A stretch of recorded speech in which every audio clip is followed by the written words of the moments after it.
Hey, everybody, welcome to the show. We're hanging out with the Brazilian Jiu-Jitsu black belt, Giancarlo Bodoni. If I said that right, if I screwed up, because I asked you several times before we started recording, and I apologize, man. Hey, thanks for hanging out with us, Giancarlo. Look forward to talking to you, man. Yeah, my pleasure, man. Thanks for having me on. How's life treating you now? You had a lot of comps this year already. Yeah. I had a lot of comps this month. I had three weekends in a row in May, and actually was supposed to do this past weekend. I was supposed to compete, but they canceled the tournament. Oh, they did. So it was going to be 4 in a row, but wow. Man. So is that just a constant training for you? Do you taper or anything, or do you just stay after it like all the time? I compete pretty regularly. I train consistently throughout the year. I try to compete regularly, like kind of like on a monthly basis. But I had decided to take more tournaments this month just because I haven't been competing because of like all the COVID being shut down. So I wanted to just be as active as possible. And I usually just turn up training a little bit like before the tournaments, just try to make it more competitive. But I train year-round, normal. Yeah, so you're always in that groove. Like you're always in, gym mode. You're always in, training, teaching, and so on and so forth. So there's no like, hey, I got a tournament coming up, and I'm going to do like an 8-week process here and then taper out. You're always, because you're competing so much, which is awesome. I do, but I'll do like longer camps for bigger tournaments usually. Okay. Yeah, like 8 weeks before, like I don't know, Worlds or Pan Ams. I'll just like train. Like I'll be more consistent or like more push myself more in training. Sure. Yeah. Was Pan Am's the first this year? Was that your first comp? No, I did Orlando Open. And then I did New Orleans before Pans. Oh, nice. So you had some good prep, like going in. I had a few. Yeah, I had a few. Orlando was my first one since last year's Pans. So I had a big break. So you had a big break in there, yeah. Yeah.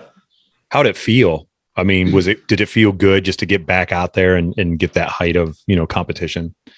Yeah, I love competing. I love the energy, like competing, the adrenaline. Like I like the experience.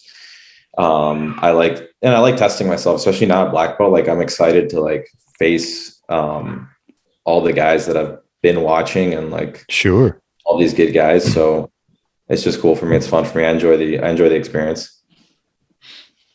Yeah, I'm sure. Like, and I mean, you're in that mode like all the time. So, and it's good to see someone else like when you watch them, but then it's also good to compete against them versus just training at your gym and, doing what you're doing there. And it's kind of like what Chad and we've talked about that before, like there's a comp level and then there's a training level, but to see other people and to get away from the guys that you train with day in and day out, it's always nice to go out there and go, hey, let me see what I'm really made of. Or in your case, I mean, obviously you're high level. You've done very, very well. You did, and you won this year. You did, gi. You took gold in both, didn't you? In Pans? Last year I took gold in gi pans. Okay. And then I took silver in no gi pans, and then this year I took gold in gi pans. In gi pans, okay. That's awesome, man. Took gold in no gi pans this year. Sorry. So is that your favorite, or do you like both? No, I like both equally. I've definitely trained more gi throughout like the course of my life. So, my majority of my training and tournaments have been gi. I've competed far less no gi than I have gi. But some of my better results have been no-gi, funny enough. Huh. Yeah, nice. Do you just feel like with the quicker motion, the quicker ability to get to a position? No, because my game is kind of like slow. So it's not really fast-paced, like explosive game. So I don't know. I don't have like a preference. It's not, and I can't really say why. I don't know why. Result, but it just it just happened to be that way. I don't have a preference. I like training both equally. Nice. See each other. Go ahead. I was just going to ask him, does your game change a whole lot between gi and no gi? A lot of stuff changes. Like my approach doesn't really change. Like I'm always trying to like look for submissions and play like an aggressive style. but like it changes a lot with like grips and like certain guards. Like you might play different guards in no gi that you don't have like availability to hold like sleeves and collars. For sure. So there are things that have to change as far as like strategy and stuff. Mm-hmm. So yeah, it's just two kind of different things you have to worry about. Like there's even guard passing becomes different because especially now with like leg locks being legal at IBHF, I have to pass differently because you could expose your legs to different kind of attacks. So yeah, stepping into the pocket, man. It's like it's so dangerous now with guys knowing going that route or knowing the leg locks and everything. I mean, it happens at our gym. I go in for X pass or something, and I'm very green still, Giancarlo, in jiu-jitsu, but stepping in, it's like, come on, like, don't do me a leg lock right now. yeah, for sure. So yeah, it definitely changes the game a lot. Like, and just the fact that you don't have like a grip to pull yourself in and like stick to your training partner, you have to like pass differently. So if you don't get the hook on the back of the neck, you know what I mean? Like right away, like if you're not quick enough to get your hand up there, when they lock on that leg right away, it's like, oh man, the gi, you can kind of start grabbing material and pulling as hard as you can to get up. And it depends on how hard someone has it locked and then weigh your battle then. Right. Yeah. And the sweatiness of it too, it changes everything too when you're passing or doing anything, right? After a couple minutes. Even if you get a grip. Yeah, even if you get a grip, you can't like hold on to it for very long. Right. Yeah. We've talked about that in the past with like all those Who's Number One matches, 15 minutes of no gi at that high level. I feel after a couple minutes, it's going to be hard to sub somebody, right? Unless you get it when they're dry things happen obviously, but the longer it goes, I feel the percentage goes down on subbing somebody. Yeah. I think a lot of it has to do with just kind of like in the gi, like you said, you always have like material so you can kind of like stick onto a person more. So you just have to like control differently, be able to like control positions for a longer period of time. So I do feel like in no gi, the amount of submissions that you have maybe are a little bit more limited than the gi, but there's still a lot of options, and it's still fun. Yeah. You started, so I mean, you were super young when you started, like in martial arts in general, right? I started training karate when I was like 5. Okay. But jiu-jitsu, I didn't start till I was about 12 years old. What was it, the love of it? I mean, did you just like the puzzling of, figuring it out, like the chess match? Is that kind of what drew you in as you kept going? Yeah, I think so. I mean, it's just kind of like fun in general. Like, I feel like it's one of those that you see a lot of people like from their first stages just get kind of like addicted to it.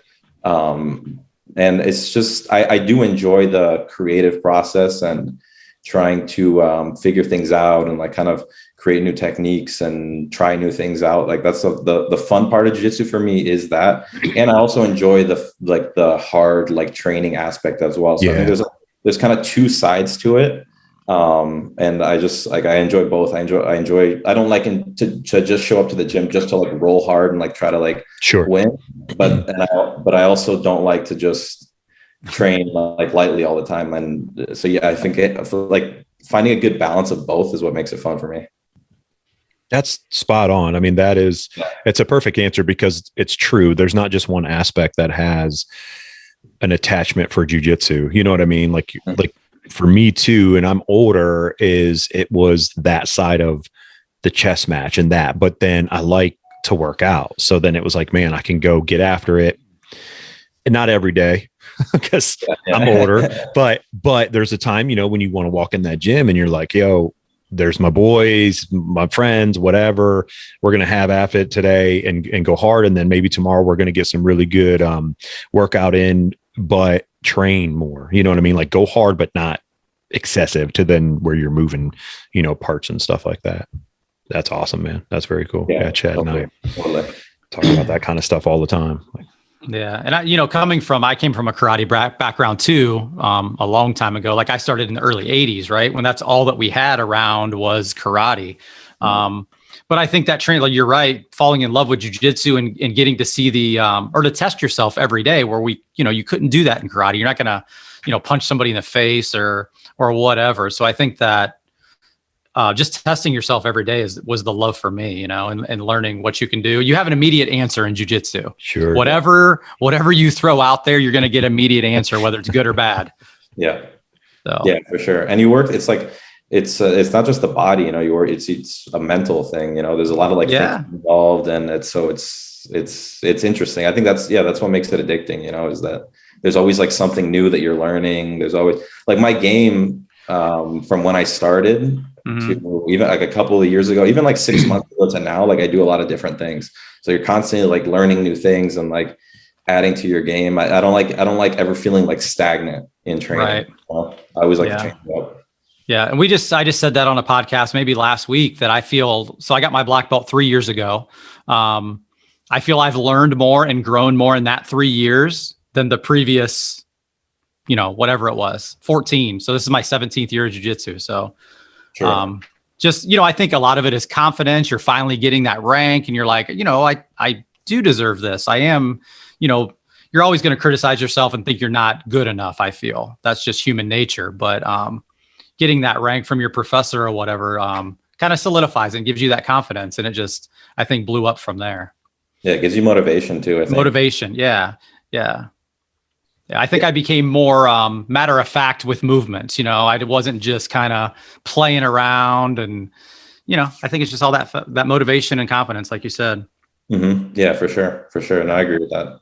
Yeah, it's all the time you guys have put in, and you get to that position, and not that you're not learning, but never. And I've talked about this before on other podcasts. Even when you hit a black belt, you're not learning. I don't believe anybody in this game or in jiu-jitsu would say, I know everything now, I'm good to go. Like other martial arts, it's not that they say that, but go back to karate, for instance, the creativity is only so far. There is a lot of other stuff, but jiu-jitsu, the martial art of it is infinite, because there's so many placements and movements you can possibly go.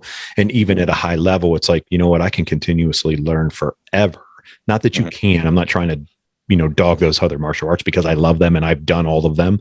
But one of the things that attracted me to jiu-jitsu was that right there, that fact that it's this is a never ending process. I can always learn and get better at that.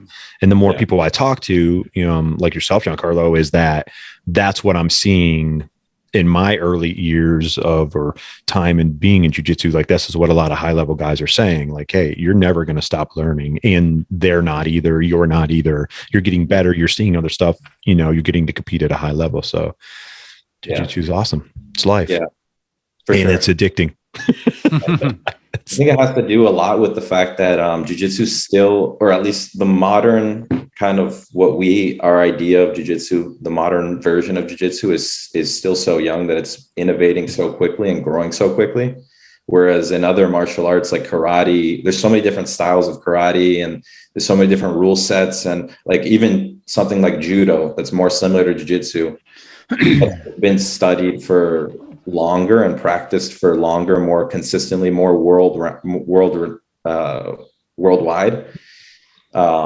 It grows and there are innovation stuff, but I think the rate of that progression is slower now because it's so widespread and so well known, and it's been practiced for so long. Whereas jiu-jitsu is being constantly developed. It's a relatively new martial art, even though jiu-jitsu existed for a long time. Sure, yeah. It's just what we now know as jiu-jitsu is new. So it's constantly changing. Yeah, and you had a time you were in Toledo, Ohio, and even then, and even now, I say East Coast or Midwest, as we're considered here in Ohio. It's growing huge amount. We get a ton of new students all the time. People are coming in, so on and so forth, versus, out West and stuff. It was really big. Down South, it's been really big for a long time, but now it's starting to grow. People see it and they go, oh, that's jiu-jitsu. Or if I have a shirt on, repping, our friends or our team or whatever, people kind of go, oh, I know what that is. Or they hear Brazilian jiu-jitsu and they're like, oh yeah, I know what that is now. You know, with you guys growing up and starting it, people are like, what is that? You do what? Yeah, for sure. It's crazy to see how big jiu-jitsu is and like how many successful people there are in America, but yet there's still there's a lot of unexplored places in America that don't have a lot of jiu-jitsu. So like there's so much room to grow. Like if you go to Brazil, there's like there's an academy like on every corner. It's like a national sport over there. And like it's still kind of growing in America, which is crazy because like for like like you said in Florida, like out west and stuff, like it's pretty popular and like everybody knows what it is, but there's some parts of America where people have no idea. Sure, right. So, but like in the Midwest and stuff, like it's growing. You have a lot of good people out there, but like 10 years ago, it probably wasn't like that, at all. Yeah, no, not at all. Yeah, and I think with the Midwest being as big in wrestling, that kind of helps. Yeah, for sure. With guys not maybe going to college and want that outlet still, so that definitely helps. Yeah, that's the case with a lot of people. I know a lot of like collegiate wrestlers that they were done with like burnt out from wrestling and they went to jiu-jitsu. So I think that definitely makes a difference. Yeah, we've had a lot our area of Ohio is pretty good for wrestling. So we've had a lot of ex-wrestlers come in. The first thing I do is make them put a gi on. Yeah. They hate it, but it makes them so much better. Yeah, for sure. So. Yeah, because when you get that, and we've talked about, and I wrestled a little bit when I was younger, you got a base, at least they can come back. It did for me. It came back to me. We actually had a gentleman that he's older and he just tried this. He was there this week. And another gentleman asked me, hey, can you roll with him? So on and so forth. First thing I asked, you ever wrestle or anything? I wrestled a long time ago. I said, good, that'll come back to you. I said, just your base, just kind of like your stance and your strength. But other than that, I was like, throw everything else out the window. They don't want the other backs at all. Right. Yeah. Yeah. Go ahead, Chad. I was to say the biggest thing I feel that wrestlers have that you can't teach is that grind, right? They're not afraid to grind and get their face in and just get after it. So. Yeah. And they have a sense of direction. Like they kind of know what they're looking for, even though the result that you're looking for in wrestling is going to be different than the result you're looking for in jiu-jitsu, like submission versus takedowns, but they have a sense of direction. They know how to like grip. They know how to like position themselves. They have good base and balance. So mat awareness. They have exactly. They have that body awareness. So that helps a ton. Like if you're moderately athletic, like you'll definitely pick things up faster than somebody who's much less if you have a grappling background. So sure. Yeah. We had a kid come in last year after COVID. You remember Grant, Terry? Remember Grant? Yeah. He wrestled at Mount Union, which is a D3 school around here, but really a really good wrestling program for college. And he was like 6'4", 240, placed, I think, in the top 5 in the nation in D3. I'm like, oh my God, this is. And he showed it on the mat too. Like, it was a whole different athlete, man. Yeah. It was very, I'm like, you're 25 years younger than me. I'm not rolling with you. Yeah. And he was like 22 years old. It's like, you keep doing what you're doing, man. Yeah. I'm still right here. The intensity is so much different too. Oh, so much different. Yeah. So much different. Yeah. It goes back like the grind. Like they're used to being aggressive and grinding. And that can kind of go into this to where, and Chad and I talk about this, Giancarlo, is it for everybody? Is BJJ for everybody? We both have different opinions on it. Obviously my opinion is different because I'm still young. I'm a white belt. So, I would say, yeah, sure. It's for everybody, but you also have to have a good mental state. Chad's, direction is different. And I he kind of go back and forth. Yeah. I kind of go back and forth, and it can be for everybody, or is everybody not for jiu-jitsu? How do you look at that? Because of the grind and how long it takes to, promotions, all that stuff. That's why do people leave at blue belt? It takes 2 to 3 years to get your blue belt. And then you're like, oh, all right, you got another 3 to 5 to get your next, or whatever it is. Sure. What do you think? I think what you said is maybe a better way to put it is maybe not everybody's for jiu-jitsu. Right. Because I think any person, like any average person, can practice jiu-jitsu and has potential to be good, at least to a certain degree. Like everybody's going to have a different potential, like there's ceiling, right? The ceiling, right? Yeah, but anybody that is like any average person can learn jiu-jitsu. Like there's no reason why they can't.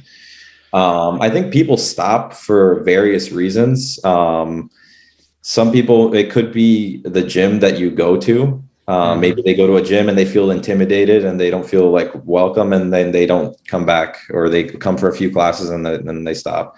I think some people stop because they maybe get bored. Some people stop because they just maybe they don't feel like they're growing. So it's hard to say. But yeah, I think it's more of a thing like not everybody is for jiu-jitsu. Yeah. Like it's just not the outlet for certain. There's a lot. It's not an easy thing. I don't think you have to necessarily be like super tough to jiu-jitsu, but it does challenge you in certain ways. Like it does make you face adversities, and like you kind of like find out like who you are when you start training jiu-jitsu. You know, for a lot of people, I think that's another one of the things that I think draws people to it, is because they like learn a lot about themselves on the mats.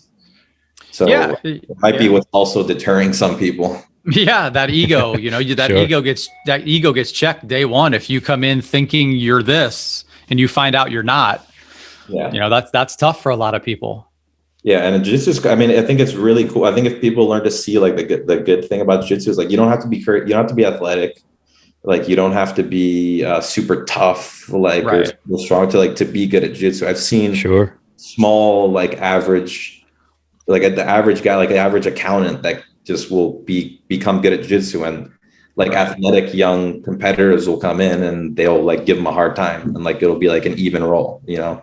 The guy's not athletic, the guy trains like and you know average hobbyist. So it's really just about like, I think it's again it's about the mental aspect, like how much you know and how technical you are makes the difference. Of course, athleticism and all that stuff, like toughness, it does count for a lot, but it can only take you so far. You know, that's the interesting thing about jiu-jitsu. Yeah, that's actually, I love that. I haven't heard it put that way, but it's it's mentally running through my brain quickly now. It's like, no, exactly right. Like it's a chain. It's like chaining moves together. Jiu-jitsu, like in general, is a chain of that kind of stuff that you're talking about. That makes it so great. I've trained with so many people, and then like sometimes I'll go to gyms and I'll train with a guy who he's just like an average like purple or like brown belt, like he's got a family, he works like a full-time job and stuff, and I'll train with him and I'll be like, holy shit, like this guy's really fucking good. Right. Yeah. You have those moments where I'm like, I compete and like train full-time and like this guy's really good. So it's like clearly it's possible, you know what I mean? He's not like, he doesn't have a superpower. Yeah. He's no slouch. Right. That's my goal. I'm going to be an old non-slouch guy. That's good at jiu-jitsu. Someday when I'm like 50 and I got to get my walker and walk into the gym with it, and it's okay. It's all ages are good, right? That's what I keep hearing that in my head over and over. You're fine. Just because you're in your 40s doesn't mean anything. Well, and and that's the beautiful thing too. I feel that jiu-jitsu allows you to have different goals because of your age, you know, like me being the instructor, I'm not going to hold Terry to the same goals as somebody that's 22, right? I mean, and especially if they want to compete, everybody has different goals, and that's what makes it beautiful, I think, too. Mm-hmm. Yeah, for sure. Yeah, for sure. As long as you're progressing in something. Yeah. If you did, I would be screwed.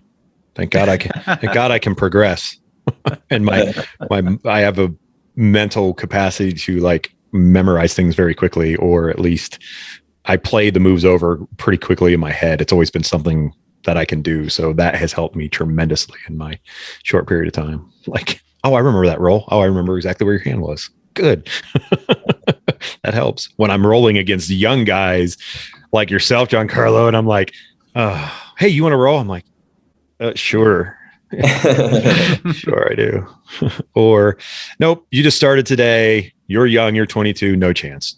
Because I know what this is going to turn into. You gotta watch out for those first day guys. I've always said, like, you know, you hear some people like get aggravated because jiu-jitsu is not a fight. Like if I got a fight coming up, you know what I mean? You've probably heard that term for jiu-jitsu, right? They're like, well, jiu-jitsu is not a fight. I'm like, have you watched two white belts go at it? It's a fight. It's a fight. That is a fight, man. Yeah. If you don't think it is, and you get kneed and punched and on accident, nothing's on purpose, but elbowed and everything else. And then you're like, what the heck? It's like, yeah, you've never watched two bulls in a china shop, so to speak, go at it on the mat. Trying not to die. So what's upcoming, man? What's upcoming for you, Giancarlo? I am competing at this tournament at the end of the month. It's called New Way Combat, and it's nice. Their BJJ Fanatics tournament. So I think BJJ Fanatics partnered with them to put on this jiu-jitsu tournament. So I'm competing at that one in somewhere in Pennsylvania. I can't remember the city, but it's in Pennsylvania. And that's going to be at the end of June. So that's my next one. Very cool. Is that going to be streamed anywhere? That's a good question. I would have to I'd have to check, but it's called New Way Combat. So they might have their own stream. I don't think it's gonna. I don't know if Flow does it, but they might have their own stream. Yeah, we'll have to check it out. Yeah, we'll check it out and make sure we post about it. So. Yeah, for sure, definitely. You gonna compete on Flow? What's that? You compete on Flow, or are you going to? Like they stream a lot of the events that I compete at, like pans and stuff. Right. Nice. What about like Fight to Win or anything like that? Yeah, I've done Fight to Win before. I've been on it like 4 times. Yeah. But I haven't been on Fight to Win since I think I was a purple belt or maybe brown. Okay.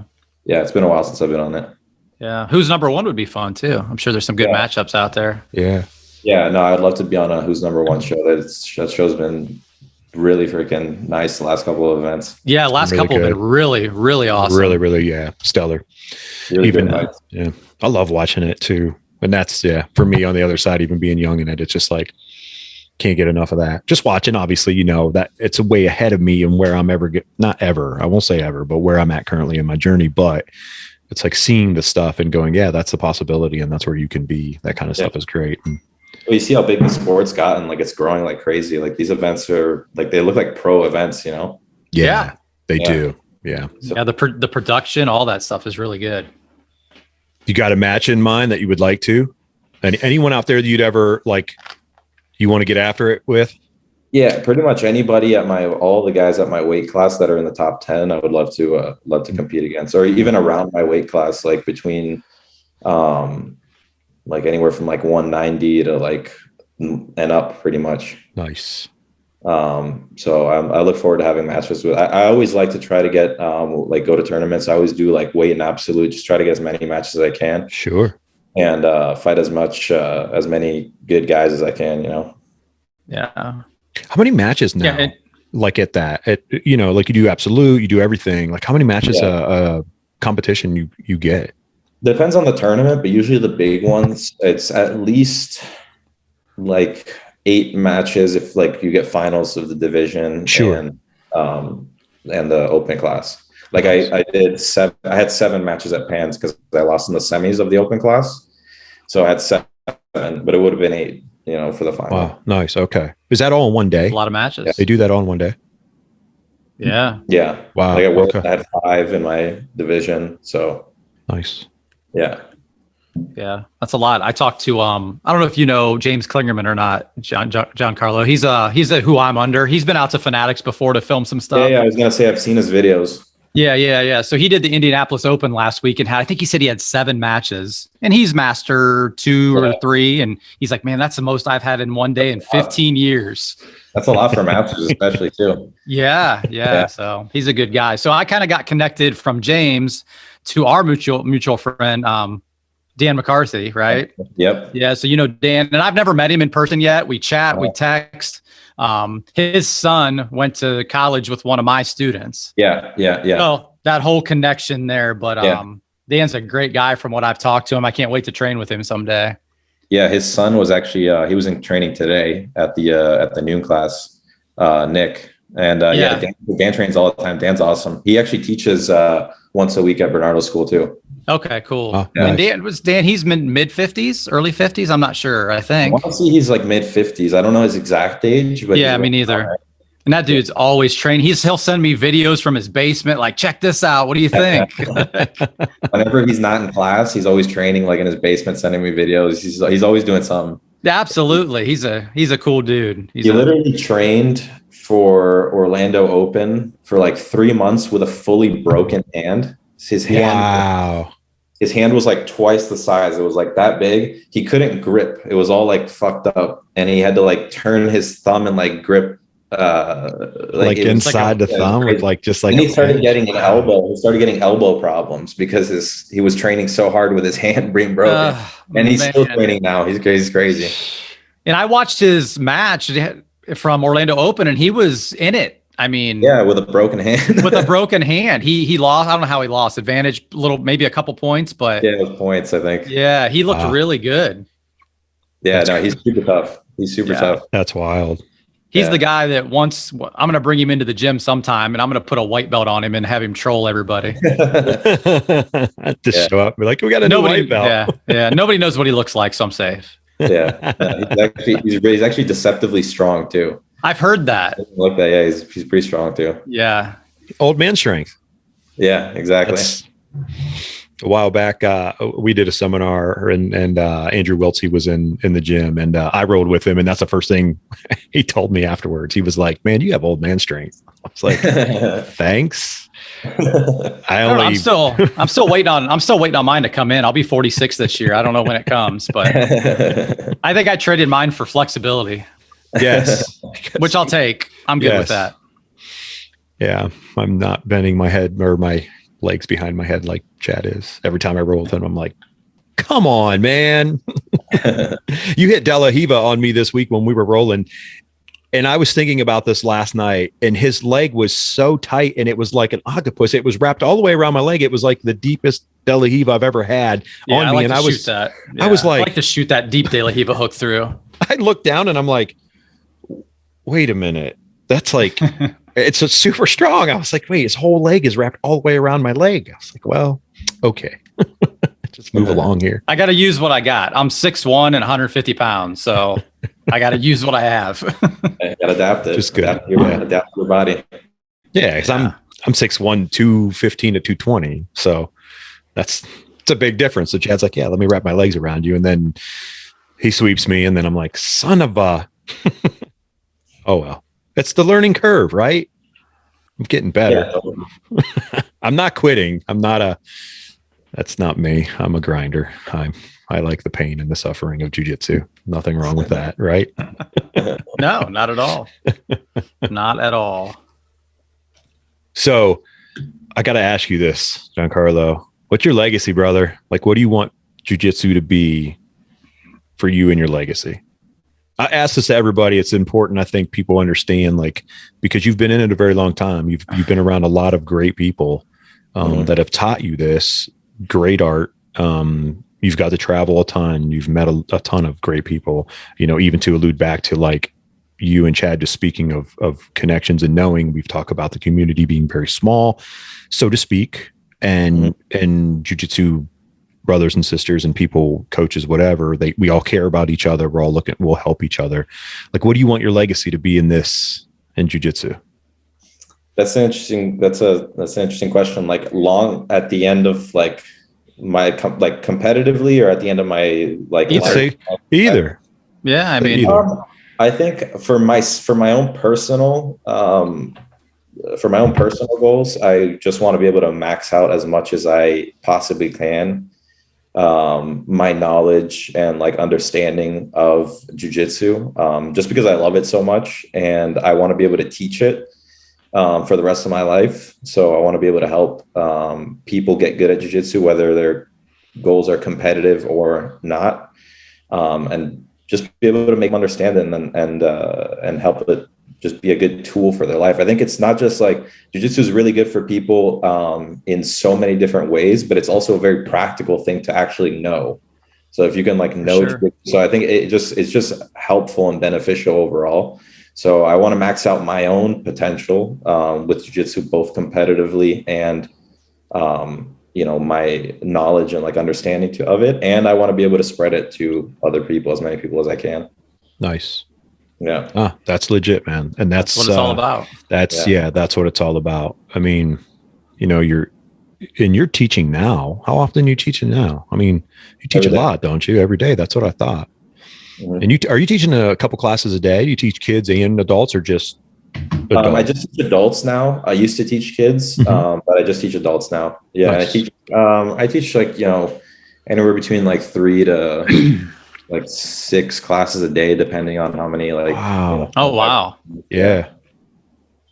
Sometimes I have privates and stuff. I teach a lot of group classes. So what do you feel, since you teach that much still and you're an active competitor, how does teaching help that?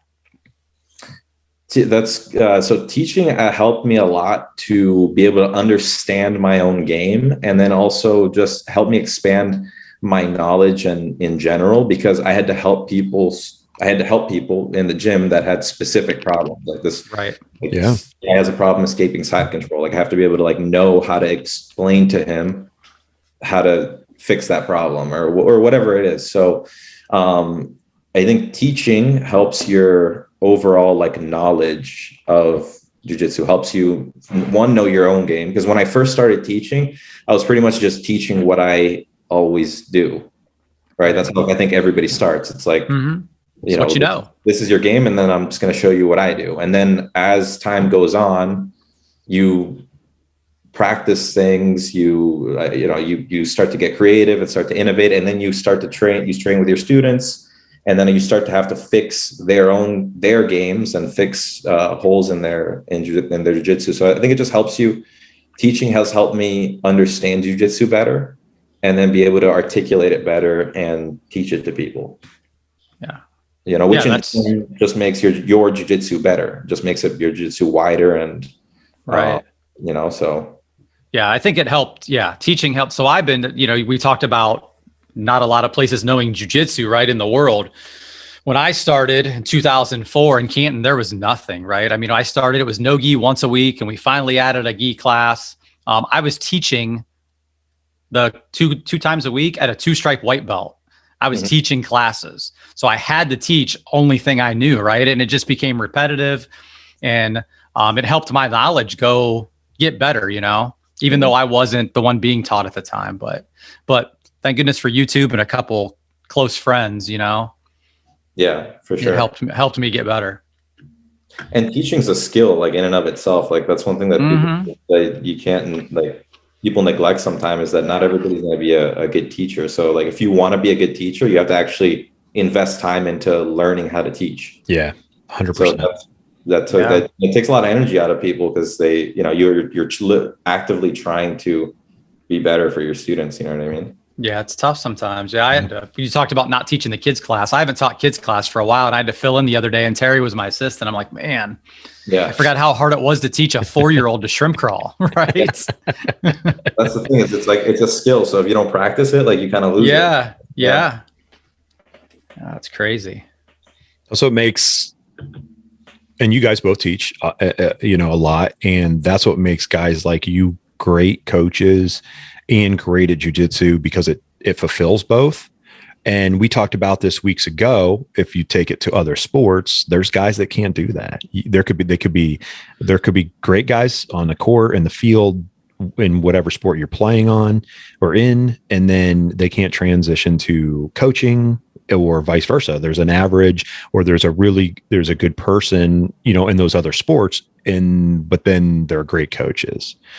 But in jiu-jitsu, like, the learning is so different that you can, and I'm not saying every top level guy can do it, but they understand the grind and they understand the difference. So jiu-jitsu is so different in terms of learning it and then being able to coach it or teach it.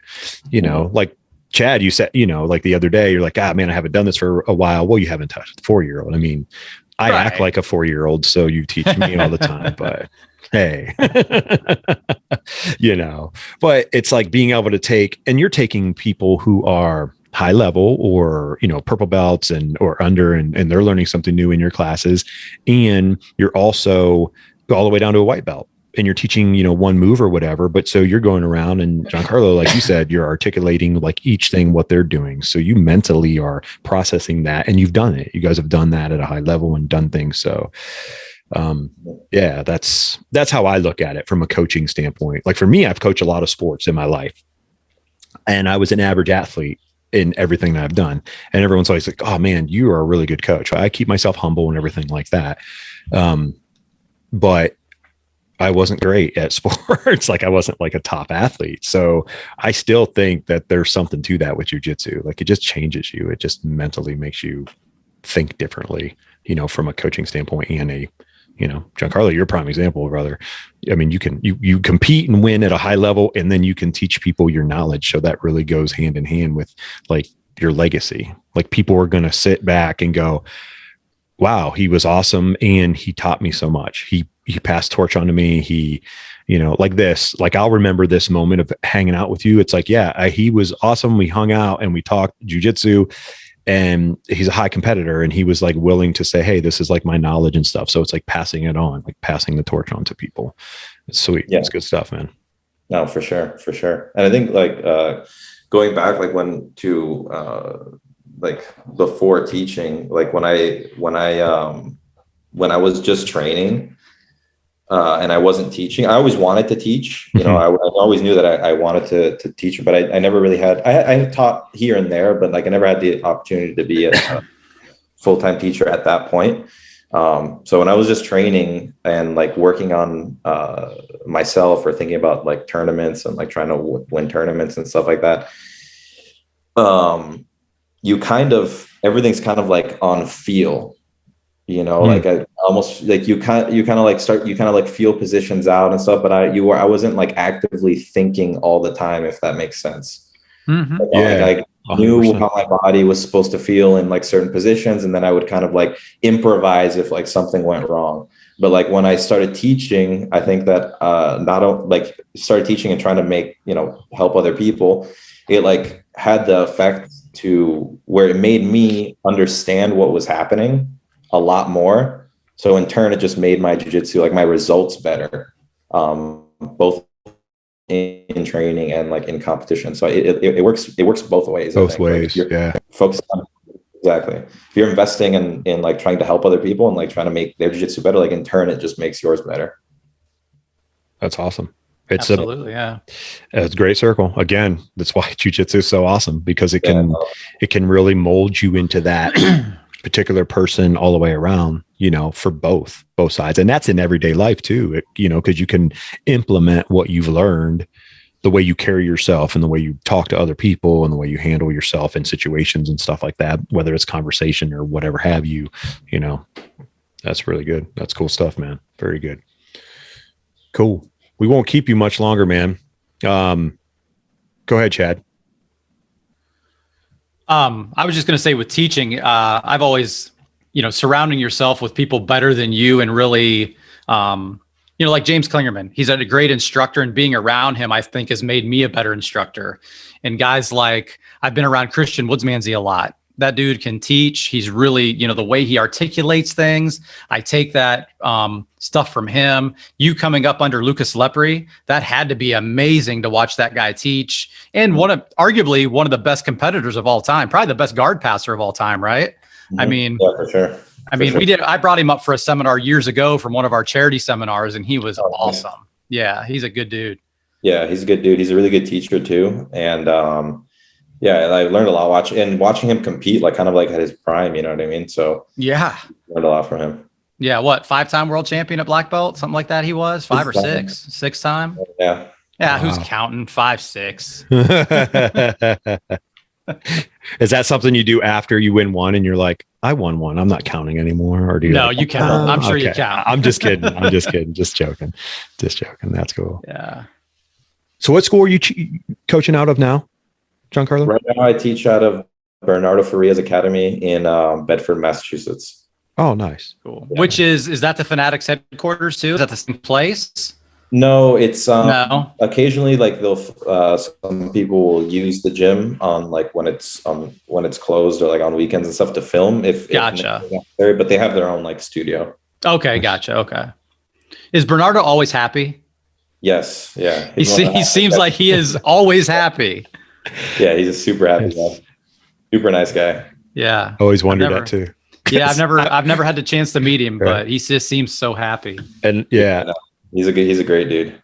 Yeah. Yeah, it was awesome because like in the beginning, when we all and across whatever was going through the whole pandemic thing and whatever, you know, he was giving like complete free, streaming or whatever. You could download stuff and DVD, not DVDs, but like all the streaming stuff. And I went in and got all kinds of stuff, watch it. And I thought that watching him through, I was like, he seems like such a nice guy. I'm like, even when he's teaching, he's like a super nice guy. Like, not that other guys aren't when they're teaching, but I'm like, he's always smiling. He's telling you to put your hand here, and then he's putting a guy on the mat and doing something. And I'm like, but he's doing it with a smile on his face. Yeah, it definitely shows. Yeah.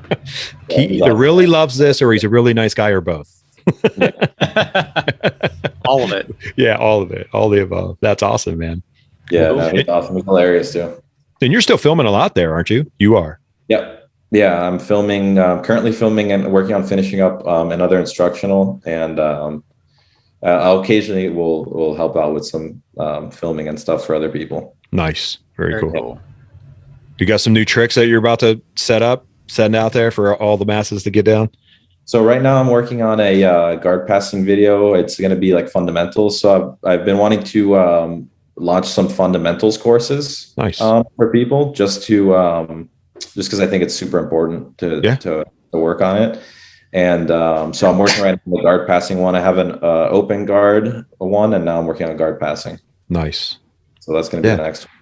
It sounds like Chad in terms of fundamentals. He's always like preaching the fundamentals in class. Like, we'll do stuff over and over and over again, every day or whatever. And he'll always preach that in the beginning. Look, it's super important that you guys understand these fundamentals about having certain spots and doing certain things. And I think I've changed, obviously we're always growing. We talked about that. And for me, teaching has become, I've started to teach different, like in concepts, right? Like back in the day, I would say, all right, here's 3 chokes from the back. Well, half the class doesn't know how to get to the back. So let's work on that first, right? So the last couple of weeks we've been passing like leg weave, leg drag, all that stuff. So this week we were doing mount from side control. So I had everybody create that position from last week's class, like get to it from here, then go. So it's that continued chain, not just, oh, you're in side control. Well, how do we get here? I think that matters a lot. For sure. Yeah. I think especially with fundamentals and with beginners, because jiu-jitsu is one of those things where every single detail like kind of matters in a position. So, but it can be a lot to absorb sometimes. Right. So, and for a person has completely, clean slate, no idea, like it's their first day, you want to be able to articulate things and be able to give them a sense of direction, idea without overwhelming them with terms and like words and stuff. So I think making something seem simple, giving them a sense of direction, and just conceptual, for them to be able to conceptualize it is the main goal. So I think that's the hard part with teaching, or not the hard part, but that's what can end up happening is people don't really understand the fundamentals or don't learn them correctly because they get overcomplicated in the beginning when they're just learning it, right? Where if it's simple in the beginning, then you can start to expand on that and get into other things. Yeah. Yeah. And what's a fundamental? What are fundamentals? We were doing that leg weave off of the X pass and people are like, this is fundamental. I'm like, I believe it is for that passing series. It's very fundamental. Yeah, I think it's not so much about the specific technique, although there are techniques that are more basic, but just the understanding like of what they're trying to achieve and like what the steps are to get there, like a general kind of guideline, and then you fill in the gaps kind of like as you go. Yeah. Like fix a little detail here and then there, and Yep. Spoken like true coaches. No doubt. For sure. Well, that's awesome, man. I'm glad you're still recording, getting the fundamentals out there and still being able to put down, instructional DVDs and stuff like that. And I love it. I think everyone has their niche and their coaching ability to do that, like going back to what we said before. So, hey, more of the material that's out there makes guys like me better, and just keep doing this and keep grinding, man. Yeah. Awesome. Hey, who you want to shout out, man? Shout out everybody, anything you want. Sponsors, everything. Sponsors, anything. Yeah, my sponsors like AP, Albino and Preto, they help me out with my gear and my tournaments and stuff. BJJ Fanatics, my instructional courses out there. I also have a CBD sponsor, Canaway, so they oh, nice, some good products. So yeah, nice, very cool, very cool. Yeah. Crap, I totally lost my train of thought. I was going to ask you a question. I can't remember what it was. Oh well, apparently it is what it is. So, hey, is there anything else you wanted to talk about though? Anything in general? Yeah, man, anything. No, nothing. Nah, you good? Okay. You guys want to, whatever you guys. Yeah, I don't want to leave you hanging. Like it's a lot of great information, and we appreciate your time, man, for sure. Like hanging out with us. We're gonna work to get him out for a seminar this fall, maybe this summer. Nice. We'll see what his schedule's like and what we can do. So awesome. For sure, man. Anytime, I'd love to. Yeah, sounds great. That's good times, man. Good stuff. Put Dan in the trunk. Bring him with you. There you go. Oh, for sure. We should plan a trip. Yeah, that'd be great. That would be. Yeah, good. he'd love it. We'll have to get him on the show, Chad. Yeah, I've talked to him about being on the show. Oh, okay, cool. Yeah, he'd be a great guest. He's fun to talk to. Yeah. That's what we love about this. Like, we just love to, we just want people to get to know more jujitsu, and like not just spread people getting into schools, but just spreading the word about it, like what it can do for people, what it has done for you, how it's impacted your life, stuff like that. I mean, that's really kind of what Chad and I talked about at starting this show. Last year we talked about doing it for a while, then boom, it was like, we just did it. We just started doing it. And it was like, hey, we're not trying to, we want people to know the knowledge and that it's done for people, and the true people out there that love it for what it is, and like your legacy, like what you're giving to people, and that kind of stuff. So thanks, dude. Yeah. Thanks so much, Giancarlo, for coming on and hanging out with us. Have a good class teaching today, man. Good filming this weekend, and we'll keep you posted on everything and get the show and out there, and obviously we'll let you know. Cool. Oh, man. Thanks so much. Thanks for having me. For sure. Anytime, brother. Good talking to you. Anytime. You too, brother. Take care. We'll talk soon. All right. Take care. All right. Later. Later, brother.